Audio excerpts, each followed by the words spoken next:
ایک ایسا نبی جنہیں ایک دیو ہیکل ویل نے نگل لیا۔ آپ سے ایسی کون سی خطا سرزد ہو گئی تھی اور آپ مچھلی کے پیٹ کے اندر 40 دن تک زندہ کیسے رہے؟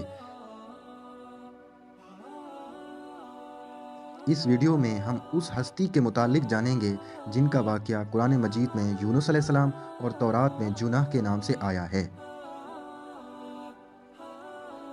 تاریخ میں آشوری قوم ایک عظیم اور طاقتور قوم کی حیثیت سے جانی جاتی ہے جس کا دارالحکومت آشور تھا۔ آشوری دراصل بنی اسرائیل کی نسل سے تعلق رکھتے تھے جو بخت نصر کے حملے کے بعد غلام بنا کر بابل اور عراق لائے گئے۔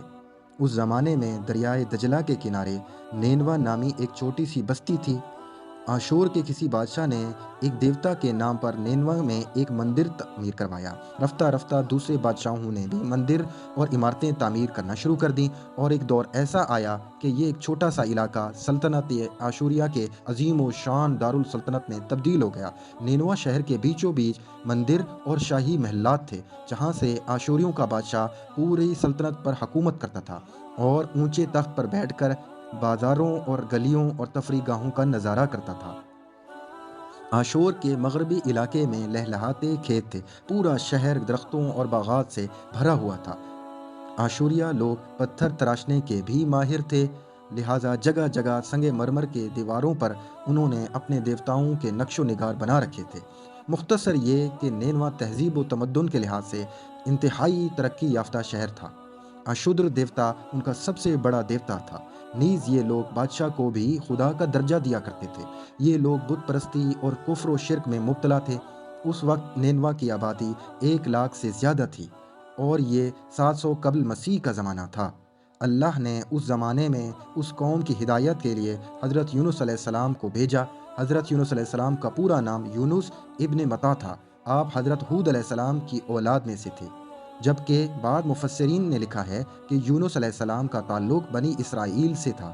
آپ حضرت یوسف علیہ السلام کے چھوٹے بھائی بنیامین کے بیٹے تھے۔ جب آپ کو نبوت ملی تو اس وقت آپ کی عمر 28 سال تھی۔ آپ پر ایک صحیفہ بھی نازل ہوا جو تورات میں یونہ کے نام سے موجود ہے۔ حضرت یونس علیہ السلام سب سے پہلے آشوری بادشاہ کے دربار میں گئے اور اسے پیغام حق سنایا۔ اسے خدائی کے جھوٹے دعوے سے توبہ کرنے کا حکم دیا اور ایک اللہ کی عبادت کی طرف بلایا۔ یونس علیہ السلام نے ان سے ان اسرائیلی قیدیوں کو آزاد کرنے کا بھی حکم دیا جسے اس نے قید کر رکھا تھا۔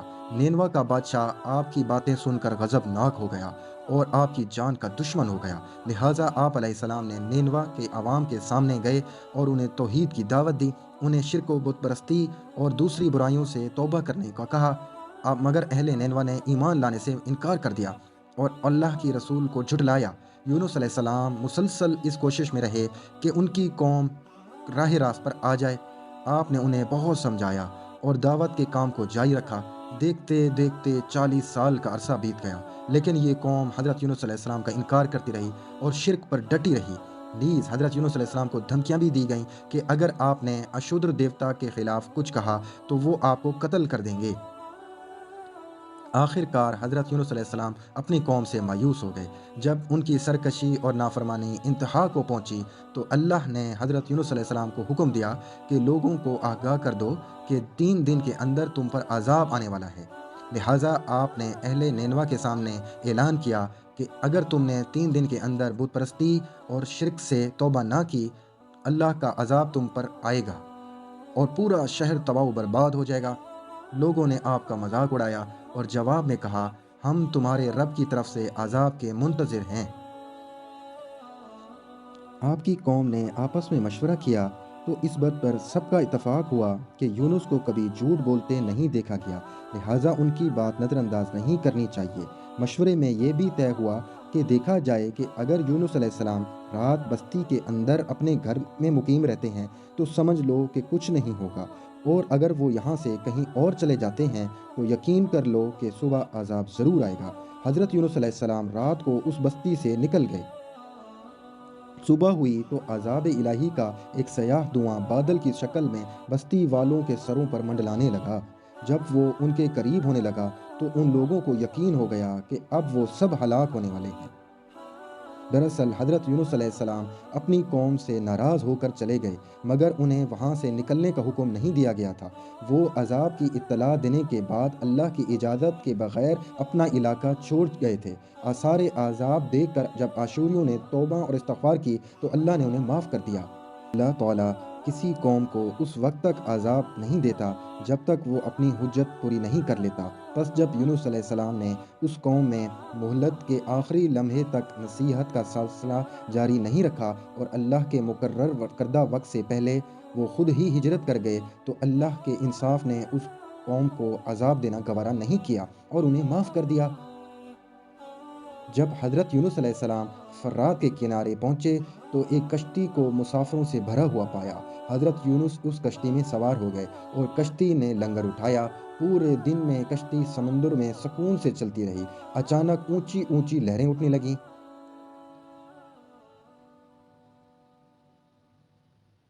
لوگوں نے اپنا ساز و سامان سمندر میں پھینک دیا کہ کشتی کا بوجھ کم ہو جائے، لیکن کشتی کا بوجھ پھر بھی کم نہ ہوا۔ جب کشتی ڈگمگانے لگی تو کشتی کے غرق ہونے کا یقین ہونے لگا۔ اہل کشتی نے اپنے عقیدے کے مطابق کہا کہ ایسا معلوم ہوتا ہے کہ اس کشتی میں کوئی غلام اپنے آقا سے بھاگا ہوا ہے۔ جب تک اس کو اس کشتی سے الگ نہیں کیا جائے گا، نجات مشکل ہے۔ یونس علیہ السلام نے جب سنا تو ان کو تنبیہ ہوئی کہ اللہ کو میرا نینوا سے وحی کے انتظار کیے بغیر نکلنا پسند نہیں آیا اور یہ میری آزمائش کے آثار ہیں۔ یہ سوچ کر انہوں نے اہل کشتی سے فرمایا کہ میں ہی وہ غلام ہوں جو اپنے آقا سے بھاگا ہوا ہوں۔ لہٰذا 3 مرتبہ قراندازی کی گئی اور تینوں مرتبہ حضرت یونس علیہ السلام کا نام ہی آیا، تو مجبور ہو کر انہوں نے حضرت یونس علیہ السلام کو دریا میں ڈال دیا۔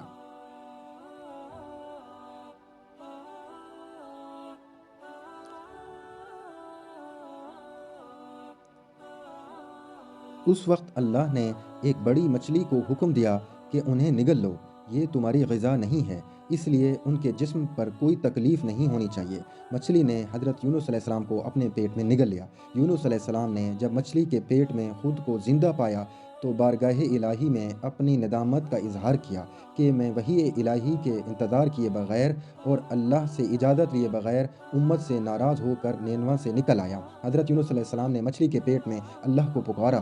ان پر 3 اندھیرے اکٹھے ہو گئے تھے، رات کا اندھیرا، مچھلی کے پیٹ کا اندھیرا اور سمندر کا اندھیرا۔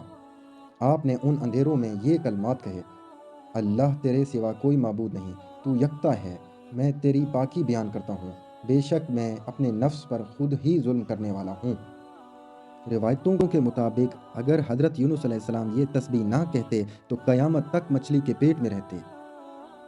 رسول اللہ صلی اللہ علیہ وآلہ وسلم نے فرمایا کہ جب یونس نے یہ دعا کی تو یہ کلمات عرش کے گرد گھومنے لگے۔ فرشتے کہنے لگے کہ یہ بہت دور سے آواز آ رہی ہے، لیکن یہ آواز پہلے سے آشنا ہے اور آواز بہت دھیمی ہے اور کمزور ہے۔ اللہ نے حضرت یونس کی درد بھری آواز کو سنا تو فرمایا، کیا تم اس آواز کو نہیں پہچانتے؟ انہوں نے کہا نہیں۔ فرمایا کہ یہ میرے بندے یونس کی آواز ہے۔ فرشتے نے کہا، یہ وہی یونس ہے جس کی پاک عمل اور قبول شدہ ہر روز تیری طرف آتے تھے۔ اے اللہ، مصیبت کے وقت اس پر رحم کر۔ تو اس وقت اللہ تعالیٰ نے مچھلی کو حکم دیا کہ وہ آپ کو بغیر کسی تکلیف کے سمندر کے کنارے اگل دے۔ روایتوں کے مطابق یونس علیہ السلام 40 دن تک اس مچھلی کے پیٹ میں رہے اور اس کے بعد اللہ کے حکم سے اس مچھلی نے آپ کو سمندر کے کنارے اگل دیا۔